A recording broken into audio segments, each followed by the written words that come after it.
오늘 설교는 그 두 가지 이야기를 드리는 것으로 시작하려고 하는데요. 하나는 이제 지난 추석 연휴 때 돌아가신 어느 할머니 이야기입니다. 이 할머니가 연세가 94세신데 무엇이 화제인가 보니까요, 이 할머니가 그 의사분이신데요, 놀랍게도 돌아가시기 직전까지 매일 10명 이상의 환자를 돌보는 그야말로 우리나라의 최고령 의사셨다. 이것이 이제 화제가 됐습니다. 그래서 이제 많은 신문들이 이걸 아주 경이롭게 다루고 또 표현하는 것을 봤는데요.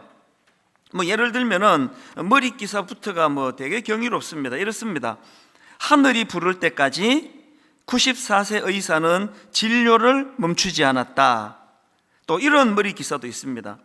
죽음 직전까지 환자 돌본 94세 여의사, 힘내, 말 뒤로 떠났다. 이거 대단한 거 아닙니까? 저희 어머니가 연세가 비슷하셔서 저는 참 마음이 아팠습니다.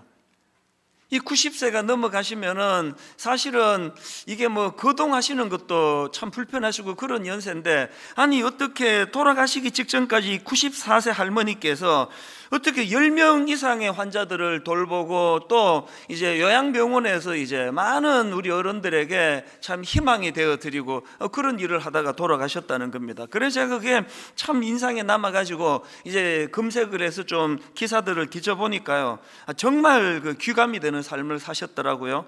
평생을 남을 위해서 섬기는 그런 삶을 사셨다. 오래 이런 섬김의 삶을 살기 위하여 소식하시고 건강관리를, 운동을 아주 철저히 했다. 그런 이야기들이 이제 기사에 많이 뜨는 것을 제가 봤습니다. 이게 첫 번째 이야기고요. 이 두 번째 이야기는 카네기 행복론이라는 책에 나오는 한 이야기입니다. 1945년도에 해군 소속으로 전쟁에 참전했던 로버트 무어 씨 이야기인데요. 이 로버트 무어라는 이분이 이제 어느 날 전쟁에 참전해가지고 이제 잠수함에 탑승을 했는데요. 이 잠망경을 가지고 이제 이렇게 시야를 확보하면서 감시하다가 보니까 적군인 일본군의 구축함, 유조선, 또 기뢰 부설함 이런 것들이 다가오는 겁니다. 바로 이제 응수를 해야 되지 않습니까?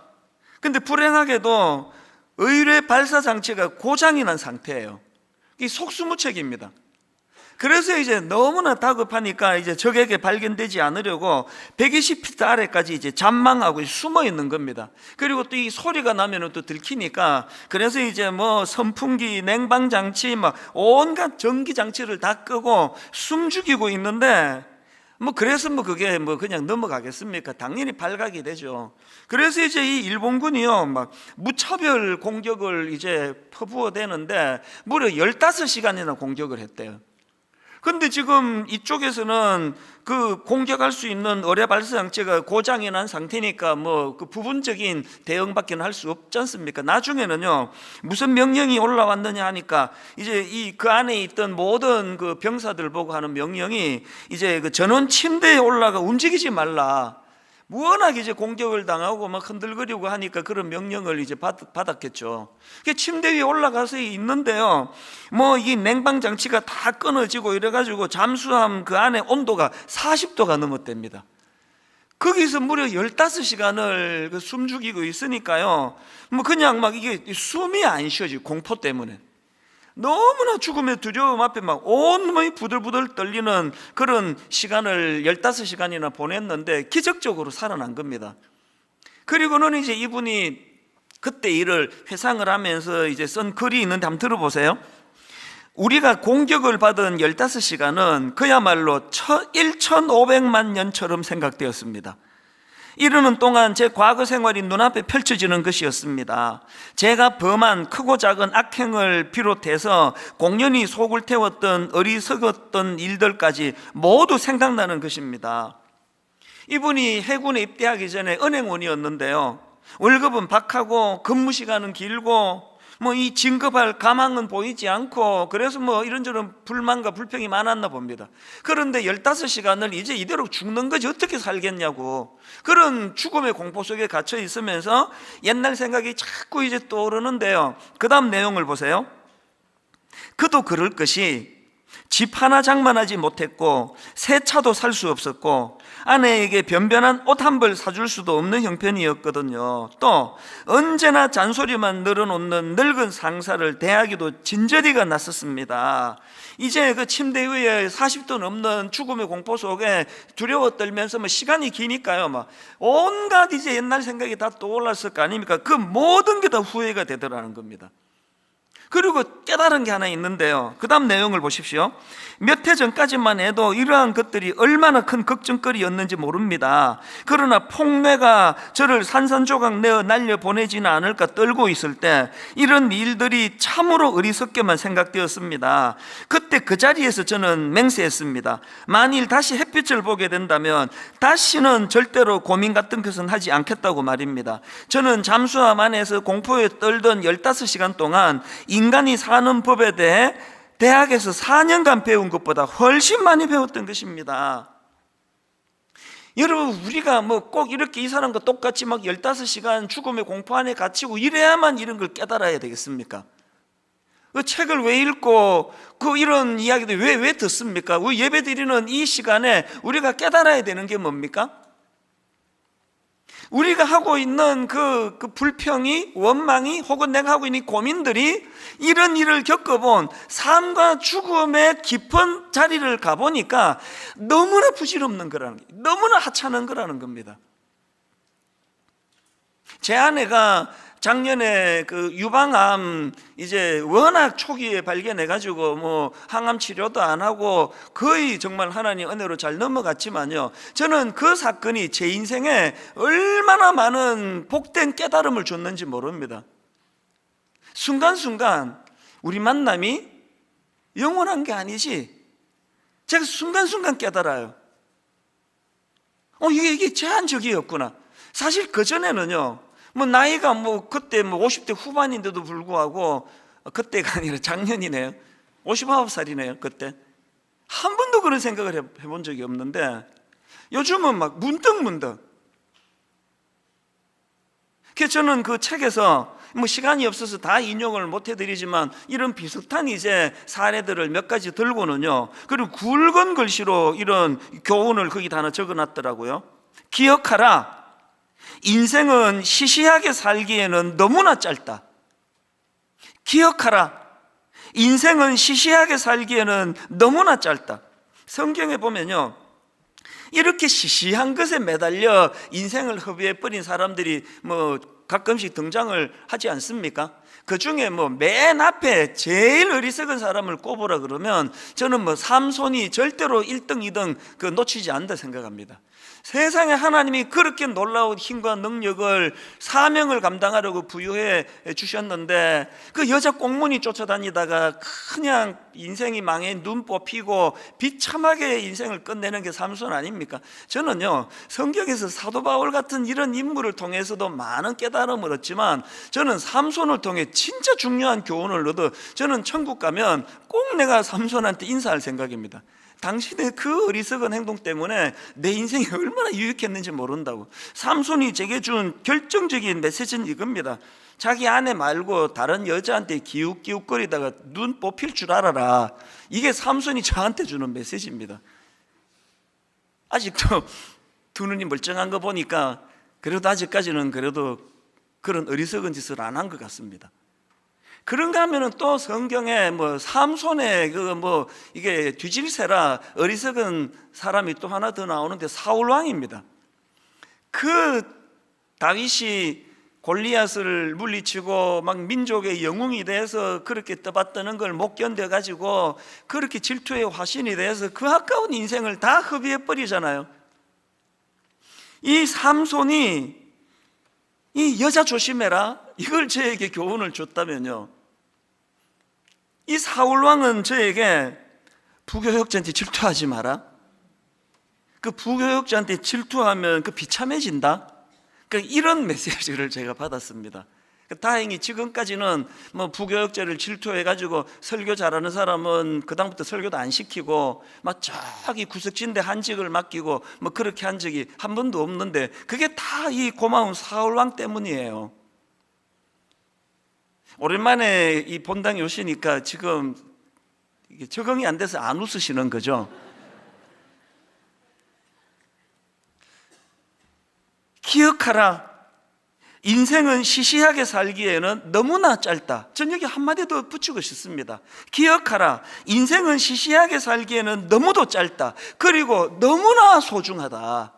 이 인생의 가치가 너무나 크고 아름답기 때문에 이렇게 시시한 것에다가 우리가 허비하면서 살 수가 없다는 겁니다. 저는 우리 아이들에게도 그렇고 우리 젊은 교역자들한테도 그렇고 종종 해주는 이야기가 있는데요, 인생은 자동차 기름이 한정된 차를 몰고 목적지로 가는 것과 같다. 막 소크라테스가 이런 말 했다 그러면 다 받아 적고 할 텐데, 이게 정말 저는 이게 중요한 메시지라 생각합니다. 인생은요, 자동차 기름이 한정된 그 자동차를 몰고 목적지로 가는 거예요. 그런데 이게 문제가 뭐냐 하면은요, 요즘에는 그 내비게이션이 잘 나와가지고 제가 이제 부산을 간다 딱 검색하면 여기서부터 400km입니다. 제가 여기서 이제 전라도 광주를 간다 딱 그러면 그 300km입니다. 이게 다 나오잖아요. 제가 부산을 가려고 딱딱딱딱 검색을 했더니 400km라고 나오는데 계기판을 봤더니 기름이 400km 가게 돼 있습니다. 더 불행한 거는요, 우리 자동차는 기름 떨어지면 휴게소 가서 바로바로 채울 수 있지만 인생의 항로에는 중간에 기름 넣을 곳 없습니다. 수많은 그 진시 황제를 포함해가지고 수많은 중간에 그 기름 넣으려고 시도했던 모든 사람들이 다 실패로 돌아간 거 아시지 않습니까? 그렇기 때문에요, 인생이 뭐 여기도 기웃거리고 저기도 기웃거리고 이럴 여유가 없습니다. 그 외도하시는 분들이 꼭 이 말씀을 들으면 좋겠습니다. 이게 여유가 그렇게 없습니다. 딱 뭐 차 몰고 가다가 아니 그 대전에서 갈림길이 있지 않습니까? 경부고속도로로 들어가야 되는데 호남고속도로로 들어갔네? 이 지금 그 광주 쪽인데? 그러면요, 목적지 못 가는 거예요. 기름이 그렇게 다 한정이 돼 있으니까. 어떻게 우리가 인생을 삼손처럼 그렇게 기웃기웃거리며 그렇게 살 수 있겠냐고요. 이런 의미에서 저는 오늘 이 본문 말씀이 성경 말씀이 매번 읽을 때마다 이게 최고다 그러고 읽지만 이건 제 인생의 말씀이거든요. 사도행전 20장 24절, 내가 달려갈 길과 주 예수께 받은 사명 곧 하나님의 은혜의 복음을 증언하는 일을 마치려 하면은 나의 생명조차 조금도 귀한 것으로 여기지 아니하노라. 지금 이게 사도 바울이요, 미사역으로 쓴 거 아닙니다.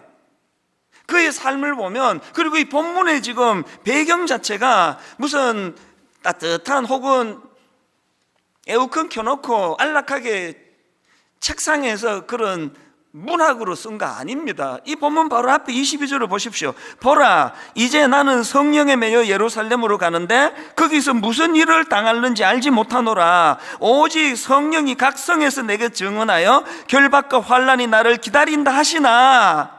그러나 본문 24절, 내가 달려갈 길과 주 예수께 받은 사명 쭉 나오는 거거든요.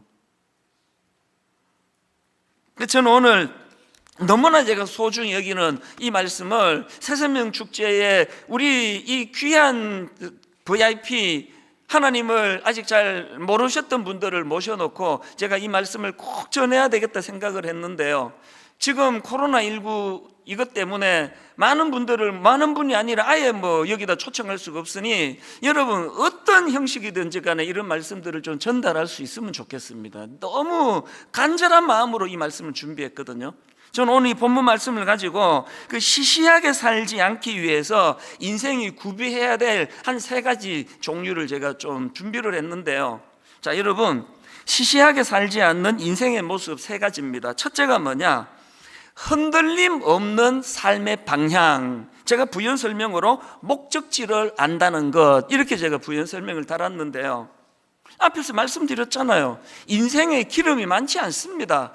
우리가 이 땅에 태어나 목적지를 향해 한번 달려가는데 막 이게 뭐 이것도 해보고 막 흥청망청 뭐 삼손처럼도 뭐 또 사울처럼도 이렇게 살아보고도 여유 있지 않습니다. 절대 그런 게 아닙니다. 인생인 게. 제가 이제 이 새세면 축제 말씀을 준비하면서 예전에 읽었던 그 목적이 이끄는 삶, 제가 이제 이걸 꺼내 놓으니까 제 아내가 그거 추억을 돋게 하네요. 개척 초기에 이 책을 가지고 우리가 40일 새벽 기도도 하고 또 매주일마다 이제 이 말씀을 같이 나누었던 기억이 있는데요. 이제 오랜만에 이 책을 꺼내갖고 다시 읽다가 보니까 아니 옛날에 내가 그렇게 많이 읽었는데 몇 번이 읽었는데 발견을 못한 글 하나가 있었습니다. 이 왜 발견 못했을까 보니까 이게 추천사에 있었더라고요. 저도 이제 가끔씩 책 추천사 의뢰하면 이제 쓰는데 안 써야 되겠다 했습니다. 사람들이 추천사는 잘 안 읽는구나.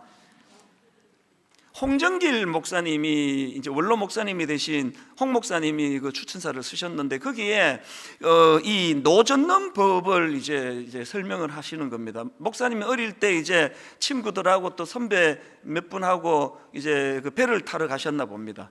그래서 이제 노를 젓는데요. 이게 아무리 열심히 노를 저어도 배가 뭐 기웃덩거리기만 하고 제자리만 맴도는 거예요. 계속. 막 이제 뭐 어떤 친구들은 막 저기까지 앞서가고 그러는데 이 목사님은 막 계속 제자리만 뱅뱅뱅 도는 겁니다. 그랬더니 어느 선배님이 보시고 이제 이게 좀 안쓰러우셔가지고 가르쳐 준 겁니다. 이렇게 조언을 했습니다. 그 배를 보지 말고 가고자 하는 목표를 보면서 저으면 배가 그리로 가게 된다. 뭐 그 말 듣고도 뭐 시큰둥하게 받았는데요. 계속 이게 막 제자리만 도니까 이제 이 목사님이 그 선배님이 가르쳐 주신 대로 이제 앞을 향해서 목적지를 향해 바라보면서 노를 저으니까 신기하게 그때부터 이제 이 배가 가기 시작하더라. 목표를 향해서 그런 내용의 글이 거기 있는 겁니다. 이게 저에게 참 굉장히 중요한 메시지가 되더라고요. 오늘 여러분 얼마나 열심히 사십니까? 여기 솔직히 난 가장인데 아버지고 뭐고 난 그냥 난 노는 게 좋다. 난 게으르는 게 좋다. 그리고 뭐 침대에 누워서 하루 종일 주무시고 이런 분 여기 아무도 없을 거예요. 나름대로 아침 일찍 일어나 밤 늦게까지 얼마나 수고하십니까? 그런데 이게 그냥 열심히 노를 젓기는 젓는데 제자리만 뱅뱅 도는 것 같은 그 인생 아닙니까? 우리가 어릴 때 이게 지방에서 아무리 애를 써도 제자리만 도는 걸 제자리 곰배 이런 말들을 썼거든요. 그래서 아까 앞에 예배 때 이게 표준 말이냐 그러니까 서울 분들이 처음 듣는 말이라 그래가지고 제가 굉장히 위축이 됐는데 우리 교역자가 바로 알려줬습니다. 이 곰배라는 말이 이게 우리나라 순우리 말이래요. 순수한. 이 제자리 곰배는 뭐냐 하면 이제 우리가 썼을 때 아니 뭐 열심히 해봤자 제자리 곰배네? 그건 아무 소용이 없다는 뜻입니다. 인생이 제자리 곰배 아닙니까? 인생이 어떻게 하면은 이 제자리를 맴도는 이 현실을 우리가 박차할 수 있느냐? 그 선배님 좋은 그대로입니다. 눈앞에 있는 배만 보지 말고 가고자 하는 목표를 보면서 노를 저으면 배가 그리로 가게 된다. 여러분 우리가 사도 바울에게서 배워야 되는 진짜 중요한 게 오늘 본문 사도행전 20장 20절에 다 담겨져 있습니다. 그 중에 맨 앞에 나오는 이 말씀, 내가 달려갈 길과, 여기 나오는 달려갈 길 할 때 이 길은요 헬라어로 드로모스라는 단어인데 우리말로 경주 혹은 경주 트랙 이런 뜻을 갖고 있습니다. 여러분 올림픽 할 때 그 선수들 보시잖아요. 지금 100m 선상에 있는 사람들은요 관중이 몇 명이 왔는지 뭐 꽉 찼는지 줄었는지 관심 하나도 안 씁니다. 막 기웃거리고 뭐 아는 사람 왔나 뭐 이런 선수 아무도 없습니다. 집중해서 목표물 결승전을 향해서 몰두하고 있는 게 그게 선수거든요. 여기서 사도 바울이 말하는 달려갈 길이 바로 그거예요. 뭐 이쁜 여자가 있나 삼손처럼 기웃거리고 나보다 인기 좋은 목사가 있으면 가서 견제하고 나보다 인기 있는 누구를 보면은 어떻게 또 한번 응징해주고 뭐 악플도 달아주고 이런 거 아니에요. 그런가 하면은 두 번째로 여러분 시시하게 살지 않기 위해 하나 더 구비해야 되는데 그게 뭐냐? 수행해야 될 역할이 있다는 걸 인식하는 거예요. 할 일이 있다는 사실을 인식하는 겁니다. 20장 24절 바로 그 다음 내용이 그거 아닙니까? 내가 달려갈 길과 그 다음에 주 예수께 받은 사명. 사도 바울이 끝까지 시시하지 않을 수 있었던 건요, 자기가 만든 사명이 아니라 주님이 주신 사명이 있었기 때문이거든요. 간혹 이제 우리 목사님들 중에도 가끔 그런 분들이 계시는데요, 그 사업을 하시는 분이 그 나이에 비해서 꽤 빨리 성공하신 분, 이게 막 엄청 그 부를 이루신 분, 또 이게 빨리 또 뭐 정치가로서의 꿈을 이루신 분, 이런 분들 중에 간혹 결정적으로 외도를 하거나 공금을 횡령하거나 이래가지고 도중 하차하는 분들이 꽤 많이 있습니다. 생각보다. 저는 그 이유를 너무 잘 알아요. 너무 빨리 목표를 이룬 거예요. 자기가 만든 목표. 중국 속담에 늘 제 마음에 그 경구가 되는 그 소년 등과라는 사자성어는 제 마음에 너무나 중요한 메시지. 너무 일찍 과거에 급제한 사람은 다 망한다, 뭐 이런 뜻이라고 그러더라고요. 사도 바울은 그렇게 위대한, 많은 사람들이 그를 참 위대하다고 인정하는 대사도가 되었지만 마지막 순간까지 흐트러지지 않을 수 있었던 것은 자기가 만든 그런 꿈이 아닙니다. 하나님이 주신 꿈, 하나님이 주신 그 사명이 있었기 때문에 막 사람들이 뭐라고 뭐 자기를 떠받들든지 간에 아직 나는 달려갈 길이 남았다, 그러니까 옆길로 그 한눈 팔 정신이 있겠습니까? 여러분이 수행해야 될 역할, 그래서 저는 사도 바울에게 감동이 되는 게 빌립보서 1장 21절부터 한번 내용이 너무 감동적이에요. 이는 내게 사는 것이 그리스도니 죽는 것도 유익함이라. 그러나 만일 육신으로 사는 이것이 내 일의 열매일진데 무엇을 택해야 할는지 나는 알지 못하노라. 내가 그 둘 사이에 끼었으니 차라리 세상을 떠나서 그리스도와 함께 있는 것이 훨씬 더 좋은 일이라 그렇게 하고 싶으나 내가 육신으로 사는 것이, 잘 들어보세요, 내가 육신으로 있는 것이 너희를 위하여 더 유익하기 때문에 내가 오늘도 살려고 이렇게 애를 쓴다. 두 죽음과 삶 사이에 끼어 있다는 거예요. 나 자신을 위해서는 이렇게 고난스럽고 힘든 이 땅 빨리 정리하고 천국으로 가 주님 곁에 가는 게 내게 훨씬 유익하지만, 그러나 나는 더 살아내기를 원한다. 너희들에게 내가 유익하기 때문이다. 이게 하나님 주신 사명을 이해하는 사람이에요. 94세 된 그 할머니가 사실 내가 그 기사를 보면서 마음으로 빌었거든요. 그리고 확신했거든요. 이분 크리스찬이다. 크리스찬이기를 바란다. 이 목사의 병이에요. 이 직업병. 이 뭐 훌륭한 분 보면은 이분이 예수 믿는 사람이면 좋겠는데 막 뒤졌더니 권사님이시더라고요. 너무 기뻤습니다. 이 권사님이 우리나라 최고령 의사 기록을 내실 수 있었던 것은 하나님이 주신 사명이 있기 때문에 돌아가시기 직전까지 10명 이상의 환자들을 돌보고 나중에 요양병원에서 그 또래분들의 그 쓸쓸함을 달래주고 위로해주고 그런 사명이 있었기 때문에 94세까지, 제가 그 기사 읽으면서 꿈이 생겼습니다. 우리 교회 의사 집사님 95세 기록을 깨주시기를 바랍니다. 95세 현역으로. 이 사명이에요. 이런 사명을 갖고 있을 때 시시한 인생이 될 수 없는 거 아닙니까? 마지막 세 번째로 시시한 인생이 되지 않기 위하여 하나 더 갖추어야 되는데요, 죽음에 대한 이해.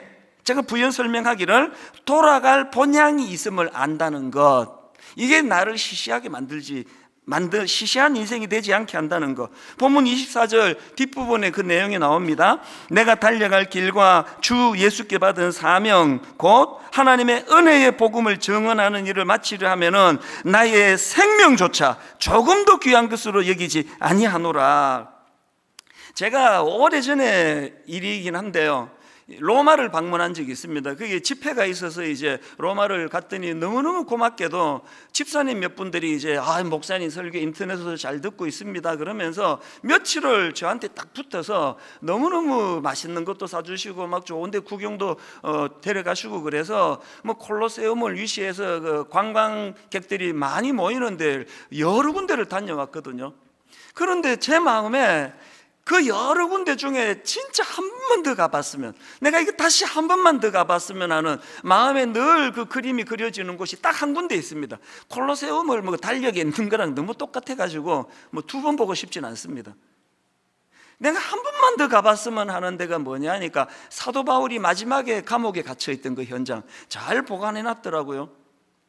여기서 감옥 생활을 하다가 이제 참수를 당해서 이제 죽는 그 현장을 설명해 주시는데, 이분은 거기 이제 현지 사시는 분이니까요. 계절별로 어느 때 뭐 온도가 어떻고 이런 설명을 하는데, 어느 그 순간에 기온차가 많아가지고 겨울에는요 사도 바울이 어마어마하게 거기서 고통스러워서 추워가지고, 실제로 그 디모데후서인가 보면은 사도 바울이 올 때 겉옷을 좀 가져다 달라고 그런 부탁을 하지 않습니까?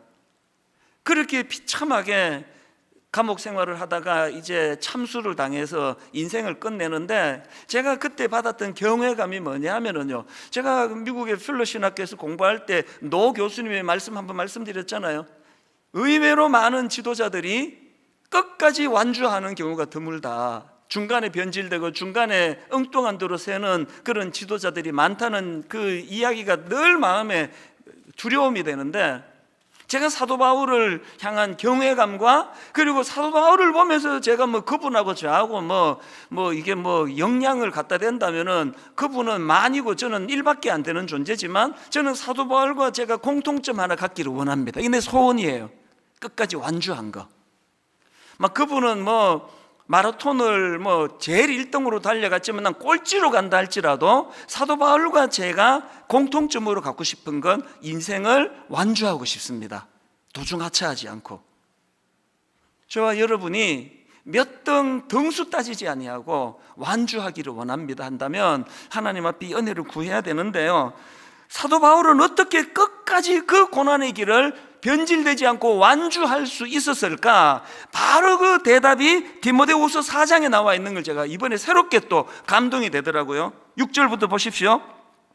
전제와 같이 내가 벌써 부어지고 나의 떠날 시각이 가까웠도다. 나는 선한 싸움을 싸우고 나의 달려갈 길을 마치고 믿음을 지켰으니. 아니 이게 지금 이게 임종 직전, 죽음 직전 아닙니까? 아니 어떻게 임종을 앞둔 어른이 이 순간까지 이런 고백을 할 수 있나 봤더니요, 어떻게 이게 가능했나? 그 이유가 바로 그 다음 8절에 나오더라고요. 어떻게 이런 죽음을 앞두고도 흐트러짐이 없이 나의 달려갈 길을 내가 이제 다 마치고 이제 정리할 때라고 말할 수 있었나 보니까 8절에 이렇게 나옵니다. 이제 후로는 나를 위하여 의의 면류관이 예비되었으므로. 저는 이 두 문장이에요. 이 두 마디가요, 이제 후로는 이 죽음이 끝이 아니라는 겁니다. 이제 후로는, 그 다음에 나를 위하여, 이 땅에서의 사명을 많이 감당한 자들에게 주시는 의의 면류관을 사모하는 마음이 사도 바울에게 있었던 겁니다. 최근에 나온 책 중에 팀 켈러 목사님이 쓴 죽음에 관하여라는 책이 있는데요, 거기서 정말 제가 감동이 되는, 은혜가 되는 문장을 몇 개 발견했는데 이런 대목이 나옵니다. 우리는 죽음을 두려워하며 살 게 아니라 죽음을 영적 후자극제로 봐야 한다. 여기 나오는 이 후자극제라는 건 우리말로는 좀 생소한 표현이에요. 이 팀켈러 목사님이 미국 사람이니까요, 이게 원문으로 영어로 된 이 부분을 보면은 이 후자극제가 뭐냐 하면은 스멜링 솔트예요. 이게 뭔가를 그 사전을 찾아보시면요, 이 스멜링 솔트를 이렇게 설명합니다. 의식을 잃은 사람의 코 밑에 대어 정신이 번쩍 들게 할 때 쓰던 화학 물질. 사도 바울은 죽음을 어떻게 인식하느냐? 의식을 잃은 사람의 코 밑에 대해서 정신을 번쩍 들게 하는 화학 물질 같은 것이다. 자, 이게 무슨 뜻인지 그 다음 내용을 한번 보십시오. 죽음은 우리를 흔들어 깨워 이 생이 영원하리라는 착각에서 벗어나게 해준다. 죽음이 뭐라고요?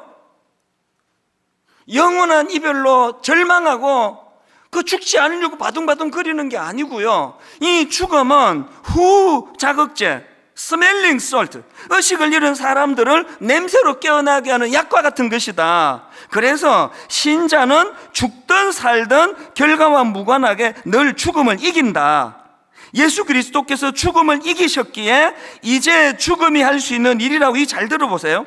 이제 죽음이 할 수 있는 일이라고는 우리를 지금까지보다도 더 행복하고 더 사랑받는 존재가 되게 하는 것뿐이다.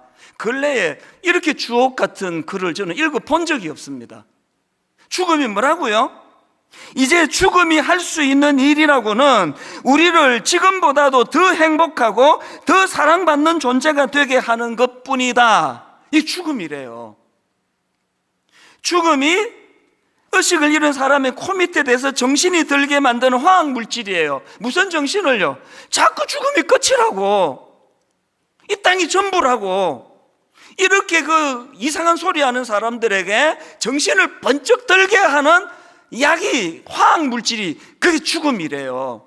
사도 바울이 죽음에 대하여 이런 이해를 하고 있으니, 그래서 그 책에 보면은요, 현대인들이 지금 이 죽음에 대한 정리가 잘 돼 있지 않아서 인생이 이렇게 혼란스럽고 타락하고 방종하고 그렇게 된다는 겁니다. 그 다음 이런 내용이 있습니다. 현대 문화에서 섹스와 연애, 돈과 출세, 정치와 사회운동 등 수많은 요소의 비중이 지나치게 비대해진 현상은 현대인이 죽음 앞에서 신과 종교에 의지하지 않고도 의미를 느끼려고 한다는 방증이다. 한마디로 말해서 죽음에 대해서 오해하고 있다는 거. 이 땅이 전부인데 막 그냥 남편 아내 막 숨겨가면서 막 한 여자랑 내가 만족이 돼? 어떻게 내가 한 남자로 끝낼 수 있냐고. 막 누려야지, 즐겨야지, 돈 벌어야지. 그렇게 집착하다가 허무하게 끝나버린다는 겁니다. 사도 바울이 임종을 앞두고도 어떻게 그렇게 담대할 수 있었냐고요? 자기가 생각하는 죽음은요, 정신 잃은 사람한테 코 밑에 대가지고 정신이 번쩍 들게 하는 화학 물질로 이해했으니까, 사도 바울이 이해하는 이 죽음이라는 것은 이제 죽음이 할 수 있는 일이라고는 우리를 지금보다 더 행복하고 더 사랑받는 존재가 되게 하는 것밖에 없다. 왜? 죽음은 우리를 하나님 나라로 인도하니까. 이 확신이 있으니까 이 땅에서 조급함이 없는 거예요. 저희 어머니가 뭐 사도 바울과 뭐 비교할 수 있는 건 아니지만 적어도 제 눈으로 저희 어머니는 사도 바울과 똑같은 원칙으로 사시는 분이에요. 그러니까 장수하시네요. 막 갑자기 병이 오고 막 의식이 혼란스럽고 이러시면 막 너무 기뻐하시고, 드디어 나는 이제 간다. 또 살아나시면 참 그 무능한 막내 아들이 이렇게 큰 교회 목사가 돼가지고 어떡하냐고 맨날 하나님께 기도하시고, 살아계시면 사명을 감당하시고, 이제 이게 끝나나 보다 그러면 막 기쁘게 주님 앞으로 갈 준비가 돼 있고. 사도 바울이 시시한 인생으로 살지 않을 수 있는 비결을 우리가 이것을 배워야 돼요. 아까 제가 그 의사, 94세 의사 그 성함이 한원주 권사님이시더라고요. 이분이 이제 그 쓰신 책이 있는데요, 이번에 제가 그래서 이것도 구해서 제가 읽어봤는데, 백세 현역이 어찌 꿈이랴, 그 책에 보니까요, 이런 헌신적인 삶을 살게 된 계기가 있더라고요. 약 40년 전에 사랑하는 남편이 갑자기 돌아가셔서, 40년 전 해봐야 뭐 50대 중후반 연세이긴 한데요. 그래서 이제 그 일을 계기로 병원을 다 정리하고 의료 선교 의원을 운영하고 수십 년간 무료 진료 봉사를 하고 그런 삶을 이제 살게 됐는데, 그 책에서 이런 내용을 담고 있습니다. 내용입니다. 그러던 어느 날 남편의 죽음은 나의 육신과 영혼을 송두리째 뒤흔들어 놓았다. 그의 죽음은 우리 모두를 당혹해 했다. 특히 그의 순수한 학구열을 누구보다도 잘 알고 이해하고 있던 나는 번뇌가 클 수밖에 없었다. 남편이 가고 나니 나의 인생관도 바뀌었다. 재물도 명예도 지위도 부질없는 것이라는 마음이 엄습했다. 인생의 위기가 온 거예요. 그렇게 부를 그렇게 의사로서 명예를, 그렇게 모든 걸 다 누려도 다 허무한 거예요. 남편이 부부간에 금슬이 너무 좋으셨는지 그런 허무가 찾아올 때, 인생에게 위기가 왔을 때, 그 다음 글을 보세요. 허전하고 허망한 심정을 달랠 길을 갈망하면서 눈물로 기도하며 하나님께 매달렸다. 그 길 밖에는 내 마음을 가라앉힐 방법이 없었다. 그래서 새벽 기도를 나가기 시작했대. 새벽마다 하나님 앞에 은혜를 구하며 새벽마다 하나님 앞에 이 허무하고 허망한 마음을 주님 앞에 토해 놓았을 때, 제가 이 글을 읽는데요, 지난주 여러분께 보여드렸던 그 사진이 떠오르는 거 아닙니까? 다시 한번 화면으로 보시겠습니까? 저 손이요, 지난 주일에는 저 손의 주인공은 베드로였는데요, 오늘 보니까 저 손의 주인공이 또 이 할머니예요. 50대 인생의 위기가 왔을 때, 점점 빠져들어갈 때, 남편의 부재가 어떤 것도 다 시들하게 만들 그때에, 그 새벽기도 나가서 하나님께 은혜를 구했을 때, 그 손을 잡아 가치 있는 인생으로 만들어 주셔서 우리나라 최고령 의사, 수많은 신문들이, 어떤 유력한 정치가라도 저는 이렇게 많은 신문들이 의미 부여하면서 그의 죽음을 다루는 기사를 저는 근래에 본 적이 없습니다.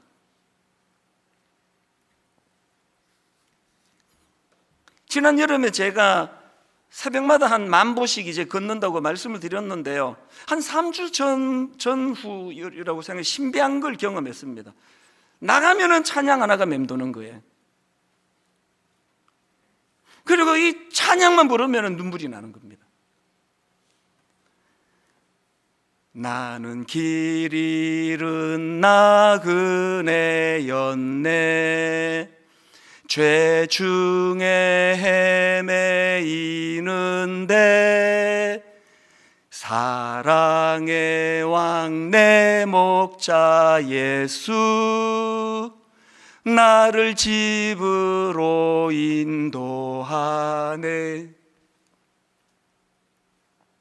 이상하게 매일 새벽에 찬양이 또 올라져가지고 그 가면서 막 유튜브를 검색해서, 어떨 때는 어떤 교회 성가대 특송으로 제가 듣고, 어떨 때는 어떤 그 성악가의 그 찬양으로 그거를 듣고 하는데, 어느 찬양인지 눈물이 나는 거예요, 새벽마다. 왜 그랬을까요? 제 얘기거든요. 나는 길 잃은 나그네였네. 이 나이까지 오기까지 20대 초반에 미국 건너가서부터 시작해서 얼마나 많은 길 잃은 나그네 같은 일들이 많았습니까?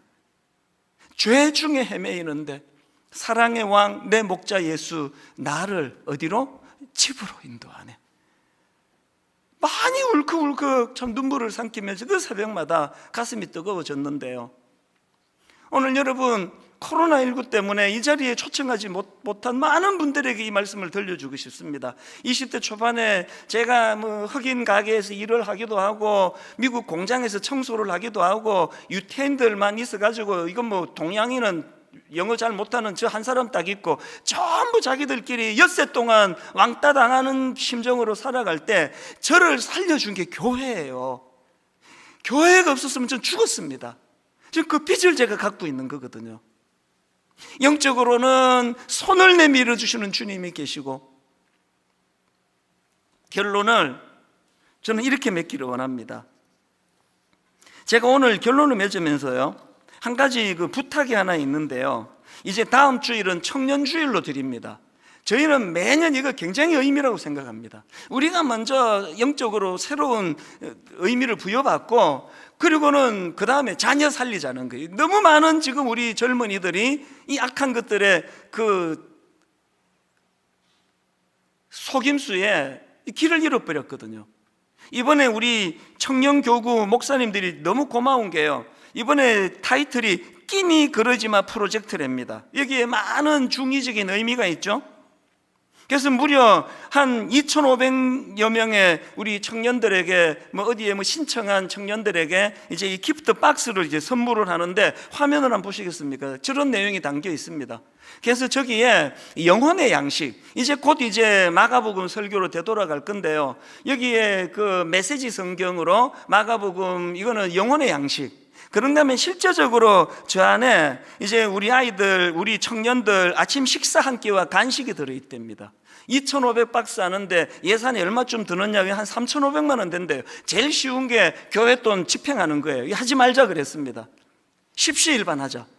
그리고 제 마음에 이번에는 매년 우리 어르신들을 위해서는 어버이날 하지만 이번에 10월 마지막 주일에 청년주일이라면 이제 그 다음 주일인 11월 첫째 주일은 행복한 시니어 주일.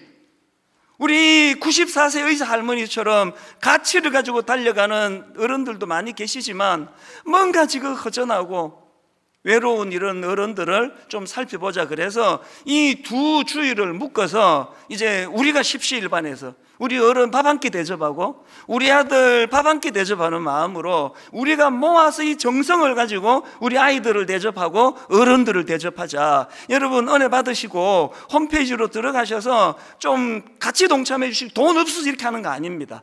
우리가 마음을 모아서 젊은이들을 격려하고.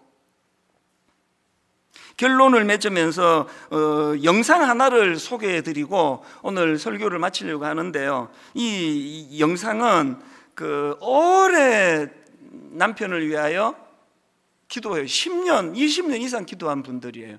어떤 내용인지를 한번 영상을 같이 보시고 이제 말씀을 정리하도록 하겠습니다. 안녕하세요. 11교구 박진주 집사입니다. 최성아 집사입니다. 강지은 집사입니다. 남편들이 아직 저희 교회에 등록을 하지 않았어요. 그래서 저희가 미등록 남편들 해서 미남클럽이라는 이름을 지어봤습니다. 우리가 언제부터 기도했었죠? 2018년 말쯤에 자연스럽게 티타임을 하다가 남편들 얘기가 나왔고 기도 제목이 된 것 같아요. 저녁 10시에 알람을 맞춰가지고 같이 각자 처소에서 기도하는 식으로 진행을 했죠. 기도하고 있는 걸 남편들이 알고 거기서 힘을 받는 것 같아요. 네. 그러니까 10시에 알람이 울리는데도 이제 뭐 하다가 조금 늦게 방에 들어가거나 그러면 기도 안 해? 이렇게 물어보고 애들도 엄마 뭐 이러고 그러는 것 같아요. 네. 어쩌다 일찍 오면 수요 예배 시간인데 왜 예배 안 드리고 설거지하고 있냐고 말하기도 하고요. 본인은 안 드리셨어. 그래서 남편이 이렇게 표현은 안 해도 마음속에 그 향하는 그 마음은 있구나. 그게 또 위안이 되기도 하지만 한편으로는 그게 더 이렇게 얄밉게 느껴질 때도 있었던 것 같아요. 오랜 시간이 흐르면서 남편의 묵살도 많이 당하고 상처도 많이 입고 그래서 이렇게 낙심이 좀 되는 일이 많았거든요. 그런데 우리 순장님들과 기도를 하고 또 중간중간 이렇게 전화를 주세요. 잘 하고 있어? 이러면서 그럴 때 힘이 되고 또 나를 위해서 내가 힘이 없을 때 나를 위해서 기도해 주는 분이 우리 있구나. 그리고 힘을 내게 되는 시간이었던 것 같아요. 저는 제일 지쳤을 때가 하나님을 바라보지 않고 주변의 사람들을 바라봤을 때 가장 힘들었던 것 같아요. 왜 나만 빨리 응답을 안 주시지? 그런 저의 그런 조급함이 제일 힘들었는데 끝까지 지치지 마시고 그 어려운 마음까지 다 하나님께 기도를 올리시면 분명히 좋은 때에 이루어 주시리라 믿습니다. 혼자 가기에는 너무 지치는 길이거든요. 매일 만나는 가족이기 때문에 낙심되는 일이 너무 많기 때문에 같이 기도하고 세워주고 내가 기도할 수 없을 때 대신 기도해 줄 수 있는 동역자들을 많이 만드시기 바라고요. 낙심하지 않고 힘내어서 기도하실 수 있기를 축복합니다. 중요한 것은 끝까지 기도의 자리를 지키시는 것 같아요. 그래서 하나님이 부어주시는 그 은혜를 소망하면서 지치지 마시고 끝까지 기도하셨으면 좋겠습니다. 우리 가족들을 위해 끝까지 기도해요. 기도해요.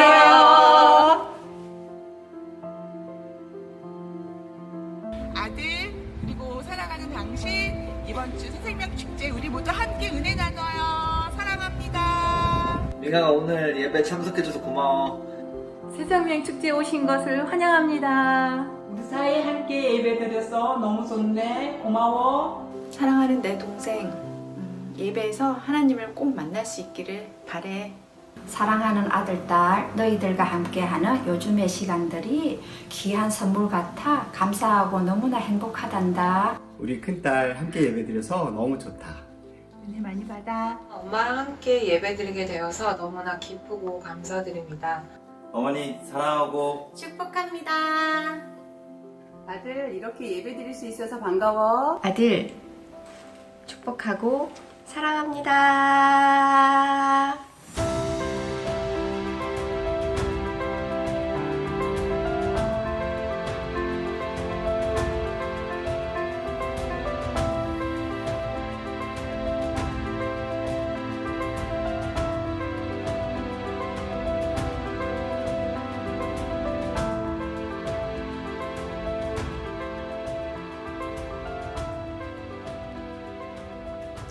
인생을 살다 보면 텅 빈 들판에 홀로 서 있는 것 같은 느낌을 가질 때가 있습니다. 제가 이렇게 큰 교회 목사고 뭐 이 동네에서 길을 걸으면 10걸음에 한 분씩 만납니다. 아는 분을.